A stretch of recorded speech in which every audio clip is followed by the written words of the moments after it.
Hello everybody, welcome back to another video. At the moment I'm back here in Venice after about a 6-hour trip down from San Martino. So there's a bunch of snow up the top, so I decided not to carry on, and also I've had a bit of a stomach bug unfortunately, so as you would have seen in the main video on the way out of Refugio Mulaz, I was in a bad way, projectile vomiting, and yeah, just all in all in a particularly unpleasant way. So here we are today with a video on what I brought with me, and I wanted to give you an overview on whether or not I would to bring it again, and if there's anything I would change or not. So let's start off with what I was wearing. First off, the boots. These are the Topo Athletic Terraventure 2 boots. Really good actually. I was slightly concerned about the durability which they have on the trail, but to be honest that was completely unfounded. They've done really well. I added in a tiny bit of super glue up around here as a preventative measure, but yeah, otherwise they were great, and I didn't have any blisters, which was fantastic news. So next off then, the trousers. These are the Innovate, I think, Adventurelite. I'll add in the full name here. Really great trousers there, lightweight, fairly breathable, water resistant, super stretchy, and just all around really comfortable. In addition, they have 3 zipped pockets, which is great. It's nice to be able to keep your phone in a zipped pocket, especially on the Via Ferratas and the like. So these are a big win. I would 100% recommend them, or a similar item. Next up then, which is sort of my hiking jumper or mid layer, is this fleece from High Estate. I think it was under £20 from Sports Shoes in the UK, and it has this great sort of pattern which keeps you really warm. In addition, it's lightweight, fairly breathable, and really fast drying, which are all really good things, so I'd 100% take this. So these are the socks I wore to get to Brixton and to get back from the end of the trail. I probably in hindsight wouldn't have bought this extra pair of socks because it's just weight for not too much reason. Next up is a Patagonia Capliner t-shirt. Really good, comfy, soft on the skin. It has good flat stitching, really quick drying, which is again a huge benefit, and also I think fairly odor resistant. And then just a standard pair of sort of sports underwear. These are nice and comfy. So that's what I was wearing. So next up, I've had these items on the outside of my pack today because I hand washed them last night. So these are Injinji toe socks. I swear by these for hiking. Injinji toe socks and a wide toe box shoe is an absolute game changer, I would say. So I bought 3 pairs of these. These pairs here are synthetic, and I also bought a merino wool pair. I think in hindsight I probably would have only bought 1 pair of each, because I actually in the end only used the 2 pairs, because if the socks are already slightly damp, you don't really want to put them in your dry clothes bag.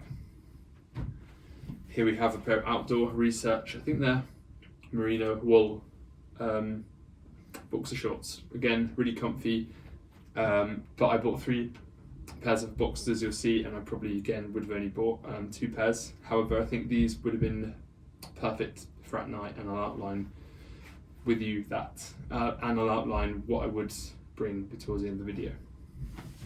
So in terms of the pack then, this is a Gossamer Gear Mariposa 60 litre pack. Originally I bought a Patagonia Alta Via 36 litre, but I just found with all the gear which I wanted to bring with me, it was a bit of a Tetris to fit it in. So I thought I'd bring this bag, which I'd already had, and I've used a bunch for wild camps. I was on the West Highland Way, and it was a really good, comfy bag. The only small thing is it's quite short and fairly wide, which I think on a few sections, as you can see, I've been sort of hitting it up against things, because there's a few sort of fairly tight sections on there. So moving on to the helmet then, for the Via Ferrata sections. This is the Petzl Borio. Great helmets. So this I think is actually their sort of entry level helmet, but it's really comfortable. Really comfortable. I think it offers pretty good protection and fairly good ventilation, so I'd highly recommend this. All of the Petzl Via Ferrata items, which you'll see here, were a part of a kit I bought, and I'd highly recommend that. So next up we have the Hit or Hike hiking poles. I've had these for like 4 or 5 years, and they're from AliExpress. Pretty cheap, really hard wearing, and I actually really like these Decathlon 4 class ends. They just last a long time, and yeah, I find I get a nice bit of traction with them, so I'd highly recommend these. And they're super cheap, cork handles, everything you want from your hiking poles. So next up then, you've got a water filter. This is a Katadyn B3. I'd probably recommend having one of these. A few of the huts on the way, the water in the taps isn't drinking water, and the water's fairly expensive, anywhere from €4 to €6 for a 1.5 litre bottle. Therefore it's nice if you want to filter to be able to do that. So yeah, I'd highly recommend that. What else do I have? Okay, let's move on into the side pocket, shall we? And see what we have. So for starters then, this is a Boots Factor 50 sun cream. Highly recommend that. It's the sports line. This is the same but for your face, and it also has a lip balm. Again, highly recommended.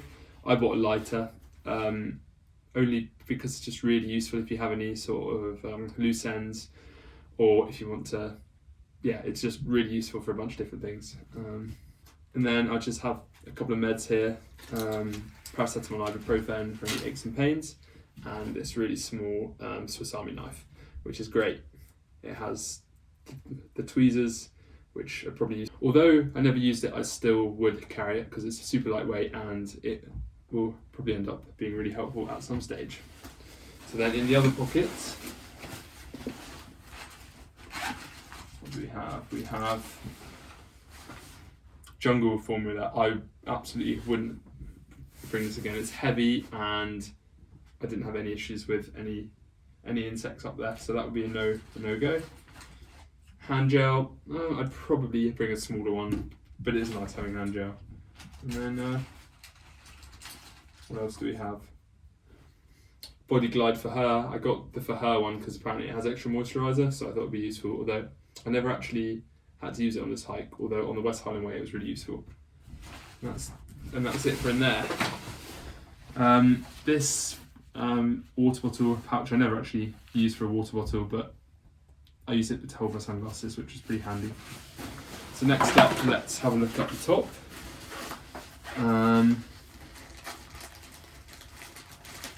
Emergency items, toilet paper and waste bag, shall we say. I'd say 100% bring this because you never know when you might need it when you're out on the trail.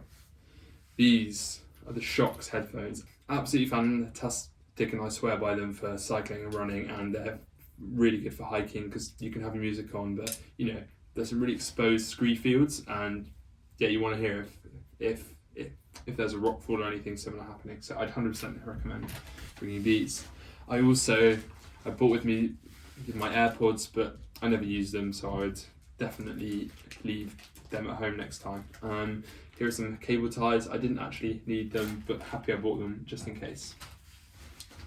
So here we have the Garmin InReach Mini. Really happy I bought this. It was nice to be able to send a message to my loved ones at the end of the day and just make sure that I was safe. They were really appreciative, and also if anything happened, it has got the SOS button, so I'd 100% recommend one of these. Next up, what do we have? This is a bit of Dyneema cord, super lightweight, and it might be useful for something. This is a 90s phone holder. I didn't use it. I didn't really think I needed to use it, so I wouldn't bring this. Here we just have some spare stringy rope to be able to attach from the outside the bag. Basically weighs nothing and probably useful for something. Some face masks. I wasn't sure if anyone would have some illness in the hut, so I thought probably wise to bring that. Empty bag, absolutely. I assume the face masks were originally in here. Yeah, that would make sense. And this, which is a back pain helper. I wasn't sure if, after 8 or 10 days if I would have it back pain, but all good. So again, I'd probably leave this at home because it's quite weighty. And that's everything for in the top pocket. Now then, if we move down, waterproof layer. This is Patagonia.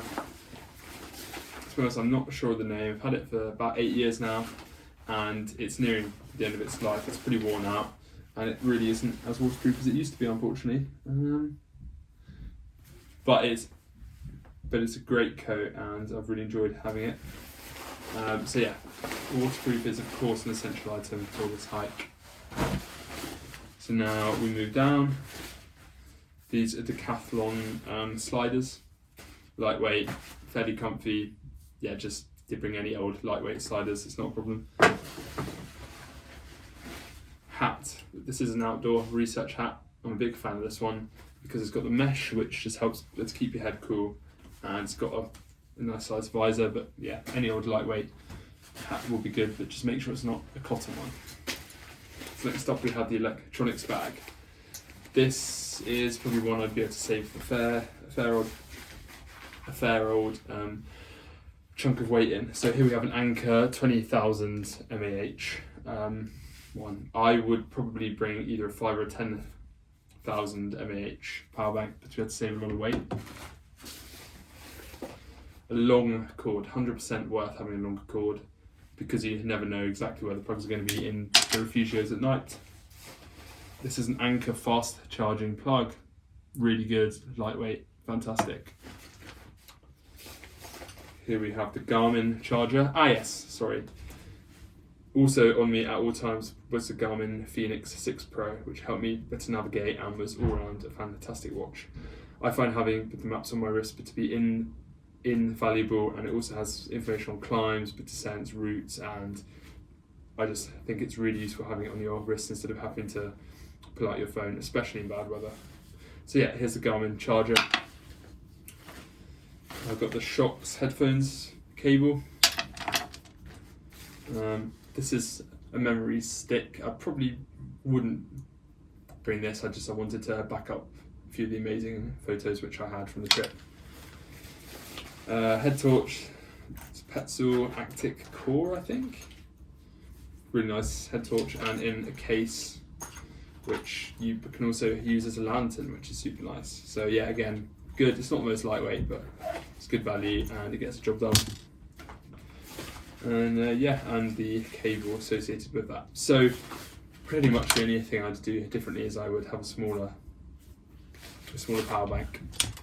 So then, next up in the pack, we have these gloves, Gravel Mont Blanc.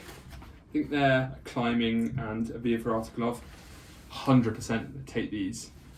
They offer you so much confidence on the cable sections, which I think you wouldn't otherwise have, and slightly heavy but really hard wearing and really comfy. And yeah, as I said, super confidence inspiring. I wouldn't go without these. There are a few sections I wasn't hooked up, but yeah, I had these, and I felt that if anything happened, I'd be able to hold on to the cables. So they're a big win for sure. So next up, what do we have? We have a t-shirt. It's just a generic sports t-shirt. It's actually a Blackhawks hockey t-shirt. Yeah.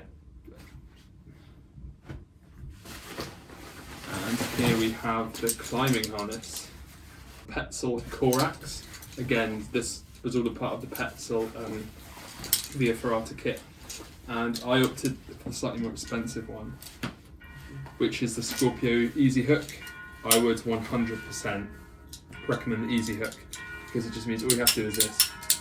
It's still super secure, but it's a lot easier than the other sort of gated ones, which are like these, where you need to push, flip round. So yeah, this is my resting carabiner. I probably wouldn't bring this. It's quite heavy, and the Via Ferrata, as I was doing, I didn't feel like I needed it. So yeah, really good, really great kit from Petzl. I'm a big Petzl fan, and yeah, I probably would bring it. Although the guidebook says it's non-essential, there's some pretty exposed sections where you just do not want to be falling off, basically. So next up we have my wash kit and other essentials. So in here we have a shower gel. I set myself a refill halfway through. You don't need to. Got some multivitamins, deodorant. Some people went without deodorant, but I'd always have it. Earplugs, I had a set for every night and a few pairs because you do not want to be going without earplugs. Wet wipes for if there's no shower.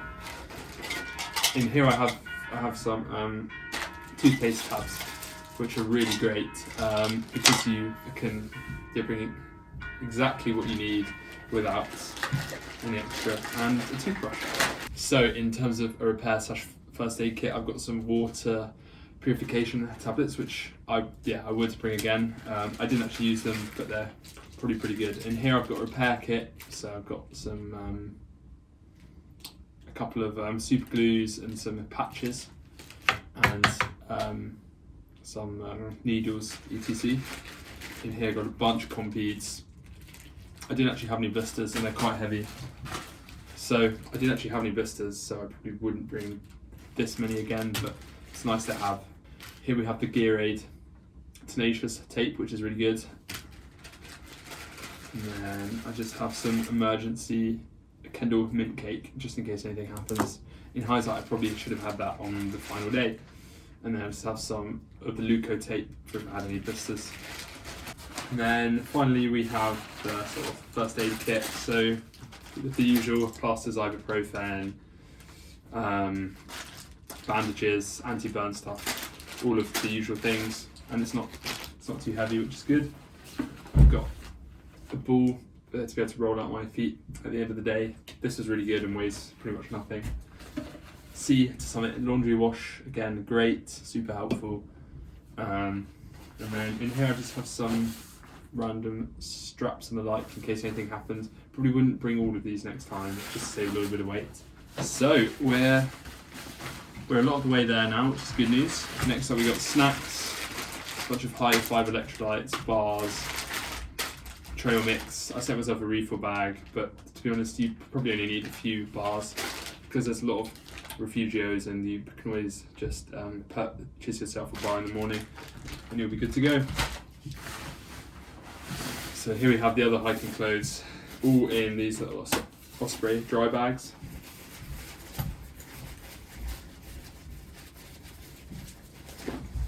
So in here I had a second pair of shorts. I probably would only bring one pair of shorts, one pair of trousers.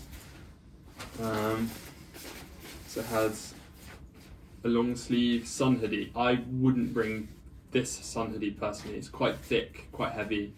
It's one of these weird Amazon brands, so it's super cheap, but yeah, I probably would prefer to have a lighter weight one. I think there's a Patagonia one which is of the same sort of series as this, and I would much rather bring that because this is heavy, and that means once it's wet it takes ages to dry. So we got, what else we got? We got, another pair of shorts,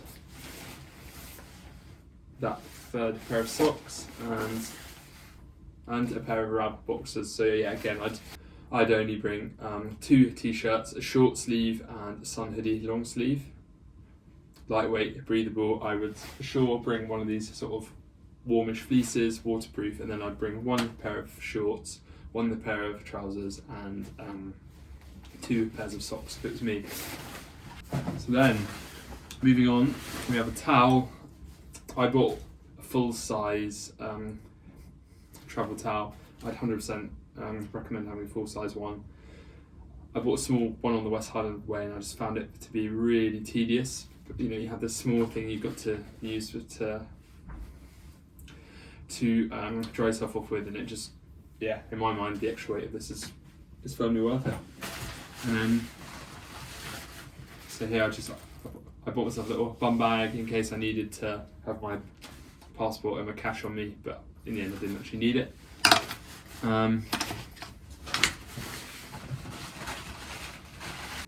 Here we have some sort of AliExpress lightweight and microspike equivalents. I'm happy I bought these because it actually snowed, but yeah, I didn't really use them. Well, I didn't at all use them, but they're lightweight and I'd say probably worth bringing with you. And then I've got a compression thing for my leg here in case I had any injuries, but I was okay and I didn't. Again, I would bring that just in case. And then here we have the sleep bag. So I'd probably change a couple of things in here. So let's just run through what I had. First off, Rab. This is a really lightweight, puffy down jacket and super comfy, and I'd highly recommend bringing it. Next up, we just have a generic sort of top. This one's really comfy. It's a new era one, and I had it on over the top of my merino wool base layer. So it's nice, I think, but to have a base layer and then have something over the top for when you're eating your food and stuff, in case you spill a tiny bit, or if there's anything on the bench, etc. So here we have the Sea to Summit silk and a cotton combo sleeping bag liner. This one has the pillow, which I think is a must. It's really good, really good sleeping bag liner, comfy, kept me nice and cozy. Maybe not the smallest or the lightest, but it's pretty good. And yeah, it's not too heavy, and overall it's a big winner. Next up we have this, which is a Endura, a mountain bike brand, merino wool base layer, warm, comfy. Make sure your sleeping kit is merino wool, because A, it's odor resistant, B, it helps better regulate your temperature, and also it's really good for preventing you from becoming damp if you get too warm. So yeah, I'd 100% recommend wool. Merino wool socks. I didn't actually wear them that much because I wanted to let my feet air. A Decathlon merino wool beanie, which is handy on a few of the cold nights. Outdoor Research merino wool leggings, really comfy again, highly recommended. Although potentially I'd bring these as a substitute, only because I don't think you really need the full size. But let's face it, there's not a lot of size in it, so yeah, whatever works best for you, to be honest. And then finally, these sort of super lightweight and really packable trousers, which are actually made in Ukraine. So these are great to have, A, because they have pockets with a zip, which is nice but hold your cash, and yeah, they're just really comfy around. And again, for the same sort of issues as the top, it's nice to have sort of a layer over what you sleep in case there's anything on the bench or you spill something, or yeah. So I think that's worth having personally. So the last sort of few things in the bag then: passport, cash, spare bank cards, a luxury item I bought with me in my Amazon Kindle. I think really worth having. A, it's the exact weight of the guidebook, and I have the guidebook on here. So, I mean, it's basically free weight, and also in the evenings, sometimes it's nice to have a read, or, in lunchtime. So, I didn't probably end up using it as much as I thought I would, but I'm still really happy I bought it, and I'd highly recommend it. So, that's everything. Thanks very much for watching. Let me know if you have any questions, or if you want some advice on the packing for the AV2. And yeah, I'll be sure to, hopefully help you out. So thanks very much, and I will see you in the next video.